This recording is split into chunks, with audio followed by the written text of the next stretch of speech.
இன்னைக்கு குழந்தைங்கள்ல இருந்து பெரியவங்க வரைக்கும் எல்லோருக்குமே ரொம்ப பிடிச்ச ஃப்ரைடு சிக்கன், அதாவது KFC ஸ்டைல் சிக்கன் ஃப்ரை செய்ய போறோம். இந்த KFC ஸ்டைல் சிக்கன் ஃப்ரை செய்யறதுக்கு நம்ம வீட்டில் இருக்க பொருட்களை பயன்படுத்தி ரொம்பவே ஈஸியா ஒரு பெர்ஃபெக்டான KFC ஸ்டைல் சிக்கன் ஃப்ரை, வெளிப்பக்கம் நல்லா மொறுமொறுப்பாகவும் உள்ள நல்லா சாஃப்டா ஜூஸியாகவும் ரொம்பவே ஈஸியா எப்படி செய்யறதுன்னு பார்க்கலாம் வாங்க.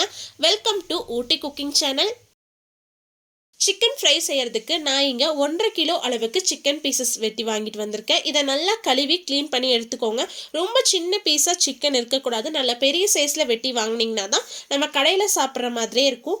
இந்த லெக் பீஸில் எல்லாத்துலேயுமே சைடில் கத்தி வச்சு லைட்டாக கீறி விட்டுக்கோங்க. அப்போ தான் நம்ம சேர்க்குற அந்த மசாலா உள்ள வரைக்கும் இறங்கும், சிக்கனும் நல்லா சாஃப்டாக வெந்து வரும்.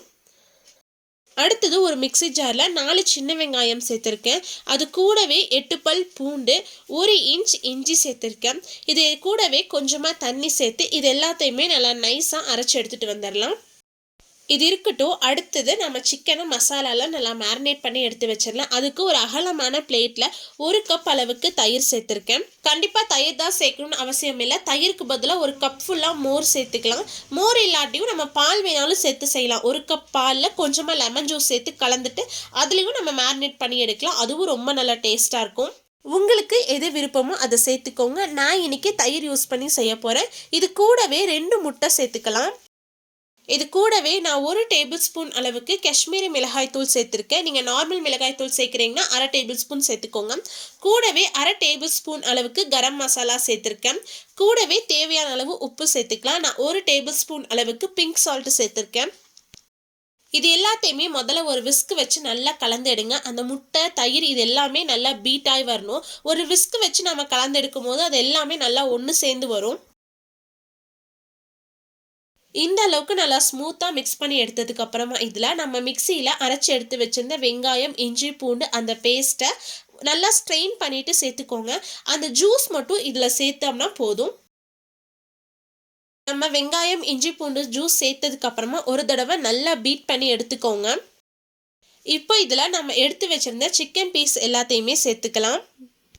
நான் சரியாக 1.5 கிலோ அளவுக்கு சிக்கன் பீசஸை நல்லா பெரிய சைஸில் வெட்டி வாங்கிட்டு வந்திருக்கேன். கல்லுப்பு, மஞ்சத்தூளும் சேர்த்து நல்லா கழுவி க்ளீன் பண்ணதுக்கு அப்புறமா இந்த மசாலாவில் சேர்த்துட்டு நல்லா மேரினேட் பண்ணி எடுத்து வைக்கணும். இந்த மசாலா சிக்கனோட எல்லா பக்கமும் படுற மாதிரி நல்லா கலந்து விட்டு எடுத்துக்கோங்க. ஒரிஜினல் KFC ஸ்டைல் சிக்கன் ஃப்ரையில் oregano, chilli flakes, garlic powder, ginger powder, onion powder இதெல்லாம் சேர்த்து செய்வாங்க. இதெல்லாம் நம்மளுக்கு அவ்வளோ சீக்கிரம் கிடைக்காது. அதனால நம்ம வீட்டில் இருக்க பொருட்களை வச்சு செய்கிறோம். அந்த ஃப்ளேவர் கிடைக்கிறதுக்காக தான் நான் வெங்காயம், இஞ்சி, பூண்டு இது எல்லாத்தையுமே நல்லா அரைச்சிட்டு அந்த ஜூஸை மட்டும் எக்ஸ்ட்ராக்ட் பண்ணி சேர்த்துருக்கேன். அப்போ நம்மளுக்கு அந்த ஒரிஜினல் ஃப்ளேவர் கிடைக்கும். அந்த ஸ்டெப்பை மிஸ் பண்ணிடாதீங்க. நம்ம இந்த அளவுக்கு சிக்கனை நல்லா கலந்து எடுத்ததுக்கு அப்புறமா இந்த மசாலால சிக்கன் குறைஞ்சது 4 மணி நேரமாச்சும் ஊறி வரணும். சிக்கன் எந்த அளவுக்கு மசாலாலாம் நல்லா ஊறி வருதோ அந்த அளவுக்கு நல்ல ஃப்ளேவராகவும் சாப்பிடும் போது நல்லா ஜூஸியாகவும் இருக்கும். ஒருவேளை நீங்கள் சிக்கனை நைட்டே வாங்கி நல்லா மசாலாவில் தடவி ஃப்ரிட்ஜில் வச்சுருங்க. நீங்கள் காலையில் எந்திரிச்சு மசாலாவில் கோட் பண்ணி செய்கிறப்போ இன்னும் நல்லா டேஸ்ட்டாக இருக்கும். சிக்கன் மசாலாலாம் நல்லா ஊறுறதுக்குள்ளே நம்ம சிக்கனை கோட் பண்ணுறதுக்கு மாவு ரெடி பண்ணிடலாம். அதுக்கு நான் 1 கப் அளவுக்கு மைதா மாவு எடுத்திருக்கேன். மைதா மாவை நல்லா சலிச்சிட்டு அதுக்கப்புறமா சேர்த்துக்கோங்க. அடுத்தது 1/2 கப் அளவுக்கு கார்ன்ஃப்ளவர் மாவு சேர்த்துருக்கேன். இது கூடவே தேவையான அளவு உப்பு நான் 1 டீஸ்பூன் சேர்த்துருக்கேன். கூடவே 1 டீஸ்பூன் அளவுக்கு மிளகாய்த்தூள், நார்மலான மிளகாய்த்தூள் தான் சேர்த்துருக்கேன். நல்லா காரமாக இருக்கக்கூடிய மிளகாய்த்தூள் சேர்த்துருக்கேன். இது எல்லாத்தையுமே நல்லா சலிச்சு சேர்த்துட்டு ஒரு விஸ்க் வச்சு எல்லாத்தையுமே நல்லா ஈவனாக மிக்ஸ் பண்ணி விட்டுருங்க. நீங்கள் 1 கப் மைதா மாவு எடுத்தீங்கன்னா அதுக்கு பாதி அளவுக்கு கண்டிப்பாக கார்ன்ஃப்ளவர் மாவு எடுத்தே தீரணும். நீங்கள் விருப்பப்பட்டீங்கன்னா இது கூடவே 1 டீஸ்பூன் அளவுக்கு மேகி மசாலா பவுடர் சேர்த்துக்கலாம். அப்போ இன்னும் நல்லா டேஸ்ட்டாக இருக்கும். நான் அது சேர்க்கலை. இப்போ சிக்கனை கோட் பண்ணுறதுக்கு தேவையான மாவு ரெடியாக இருக்குது. இது இருக்கட்டும். சிக்கனை மசாலாவில் ஊற வச்சு சரியாக 4 மணி நேரம் ஆச்சு. 4 மணி நேரத்துக்கு அப்புறமா நான் ஃப்ரிட்ஜிலேருந்து எடுத்து வச்சுருக்கேன். ஃப்ரீசரில் வைக்காதீங்க, கீழே லாஸ்ட் செல்ஃபில் வச்சுக்கோங்க.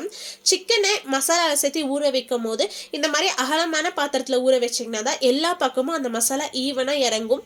நம்ம சென்டரில் குழியாக இருக்க ஒரு பவுலில் ஊற வச்சோம்னா கீழே இருக்க சிக்கன் பீசஸில் மட்டும்தான் அந்த மசாலா இறங்கும். மேலே இருக்க சிக்கன் பீசஸ் அந்த மசாலா அவ்வளோ சீக்கிரம் அப்சர்வ் பண்ணாது. அதனால் இந்த மாதிரி ஒரு அகலமான பாத்திரத்தில் மசாலா சேர்த்து சிக்கனை ஊற வைங்க. அடுத்தது சிக்கன் பீசஸ் எல்லாம் நல்லா ஊறி வந்ததுக்கு அப்புறமா இதில் இருக்க சிக்கனை மட்டும் நீங்கள் தனியாக ஒரு பிளேட்டில் எடுத்து வச்சுருங்க. ஏன்னா இதில் நிறையா மசாலா இருக்குது. அந்த மசாலாலேருந்து சிக்கனை மட்டும் தனியாக எடுத்து வச்சிடலாம். மீதம் இருக்க இந்த மசாலாவை துளி கூட வேஸ்ட் பண்ணிடாதீங்க. இதை அப்படியே எடுத்து ஒரு பவுலில் மாற்றி எடுத்துக்கலாம். ஒரு சிக்கன் பீஸ் எடுத்து நம்ம எடுத்து வச்சிருந்த மசாலாவில் நல்லா டிப் பண்ணி எடுத்துக்கோங்க. அந்த சிக்கன் பீஸை அப்படியே எடுத்து நம்ம ரெடி பண்ணி எடுத்து வச்சிருந்த அந்த மாவில் சேர்த்துக்கோங்க. சேர்த்துட்டு எல்லா பக்கமும் அந்த மாவு சிக்கனில் படுற மாதிரி நல்லா திருப்பி மசாஜ் பண்ணி எடுங்க.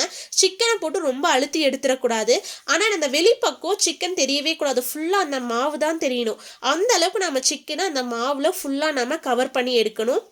சிக்கனை மாவில் நல்லா கோட் பண்ணதுக்கப்புறமா லைட்டாக ஆட்டினீங்கன்னா மீத இருக்க மாவெல்லாம் கீழே விழுந்துடும். அதுக்கப்புறம் அந்த சிக்கன் பீஸை அப்படியே எடுத்து நாம் எடுத்து வச்சுருந்த மசாலாவில் திரும்ப நல்லா டிப் பண்ணி எடுக்கணும். எல்லா பக்கமும் அந்த மசாலா படணும். அந்த மாதிரி நல்லா டிப் பண்ணி எடுத்துக்கோங்க. அந்த சிக்கன் எடுத்து திரும்ப அந்த மாவில் சேர்த்து நம்ம திரும்ப அந்த மாவு சிக்கனோட எல்லா பக்கமும் படுற மாதிரி நல்லா கோட் பண்ணி எடுக்கணும்.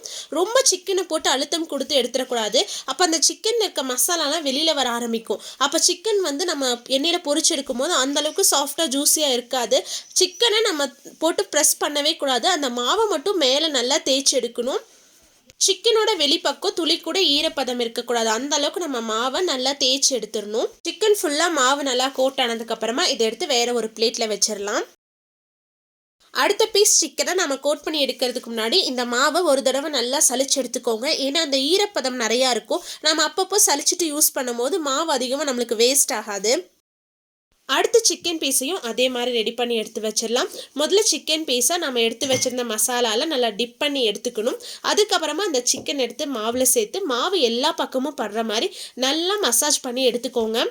திரும்ப அந்த சிக்கன் எடுத்து மசாலாவில் நல்லா டிப் பண்ணிவிட்டு அதுக்கப்புறமா அதை எடுத்து மாவில் சேர்த்து நம்ம நல்லா கோட் பண்ணி எடுக்கணும். நம்ம வெளிப்பக்கம் ஈரப்பதம் எதுவும் இல்லாத மாதிரி நல்லா கோட் பண்ணி எடுக்கணும். அப்போ தான் மேலே நல்லா crust ஃபார்ம் ஆகும். சிக்கனை ப்ரெஸ் பண்ணாதீங்க, அப்போ உள்ளே இருக்க அந்த மசாலாலாம் வெளியில் வர ஆரம்பிக்கும். லைட்டாக ஜென்டலாக நல்லா கோட் பண்ணி எடுத்துக்கோங்க. சிக்கனை நல்லா கோட் பண்ணதுக்கப்புறம் லைட்டாக ஆட்டிங்கன்னா எக்ஸ்ட்ரா இருக்க மாவு எல்லாமே கீழே விழுந்துடும். இதை எடுத்து ஒரு பிளேட்டில் எடுத்து வச்சிடலாம். இனி நம்ம ஃப்ரை பண்ண ஆரம்பிக்கலாம். எண்ணெய் நல்லா சூடானதுக்கு அப்புறமா ஒவ்வொரு சிக்கன் பீஸாக மெதுவாக சேர்த்துக்கோங்க. ரொம்ப நெருக்கமாக இருக்கிற மாதிரி கடாயில் போட்டு பொரிக்கக்கூடாது. ஒரு 2 பீஸ்க்கு மேலே அதிகமாக சேர்க்காதீங்க. நல்லா கேப் இருந்து நல்லா ஃப்ரீயாக எண்ணெயில் பொரிஞ்சு வர மாதிரி இருக்கணும். அப்போ தான் மேலே crust ஃபார்ம் ஆகும். அதே மாதிரி எண்ணெயில் சேர்த்த உடனே நம்ம சிக்கனை திருப்பி திருப்பி விடணும். அப்போ தான் அந்த சீக்கிரமாக crust ஃபார்ம் ஆகிறதுக்கு ஈஸியாக இருக்கும். அடுப்பை மிதமான சூட்டில் வச்சு பொரிச்சிடுங்க. அப்போ தான் சிக்கன் நல்லா சாஃப்டாக வெந்து வரும். ஏன்னா சிக்கனை நம்ம பெரிய பெரிய பீஸாக வெட்டி எடுத்தனால மிதமான சூட்டில் வச்சு பொரிச்சு எடுத்திங்கன்னா தான் சிக்கன் நல்லா சூப்பராக வெந்து வரும். மேலேயும் நல்லா அந்த crust ஃபார்ம் ஆகி வரும். 6லேருந்து 7 நிமிஷத்துக்குள்ளவே சிக்கன் நல்லா சாஃப்டாக வெந்து வந்துடும். சிக்கன் நல்லா வெந்து இந்த அளவுக்கு நல்லா பிரைட் கலரில் வந்ததுக்கப்புறமா நம்ம எண்ணெயிலேருந்து வெளியில் எடுத்து வச்சிடலாம்.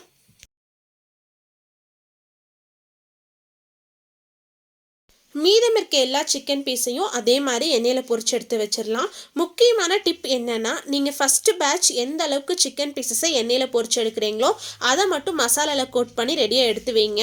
நம்ம சிக்கன் எல்லாத்தையுமே மசாலாவில் கோட் பண்ணி எடுத்து வச்சுட்டு மெதுவாக எண்ணெயில் பொரிச்சு எடுக்கலாம்னு நினச்சிங்கன்னா அந்த மசாலாவில் இருக்க ஈரப்பதம் கொஞ்சம் கொஞ்சமாக வெளியில் வர ஆரம்பிக்கும்.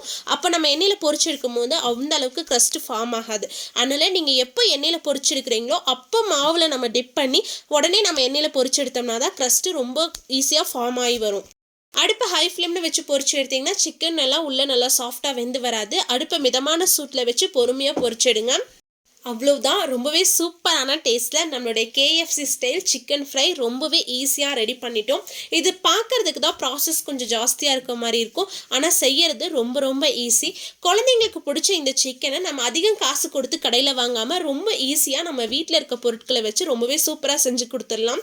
வெளிப்பக்கம் நல்லா மொறுமொறுப்பாகவும் உள்ள சிக்கன் நல்லா சாஃப்டாகவும் ஜூஸியாகவும் இருக்கும். கண்டிப்பாக நான் சொன்ன சின்ன சின்ன டிப்ஸை ஃபாலோ பண்ணி மறக்காமல் நீங்களும் உங்கள் வீட்டில் செஞ்சு பார்த்துட்டு எப்படி இருந்துச்சுன்னு கீழே கமெண்ட்ஸில் சொல்லுங்கள். உங்களுக்கு இந்த வீடியோ பிடிச்சிருந்தா லைக் பண்ணுங்கள், ஷேர் பண்ணுங்கள். மறக்காமல் ஊட்டி குக்கிங் சேனலுக்கு சப்ஸ்கிரைப் பண்ணுங்கள். மீண்டும் அடுத்த ஒரு ரெசிபியில் சந்திப்போம். Bye, see you soon.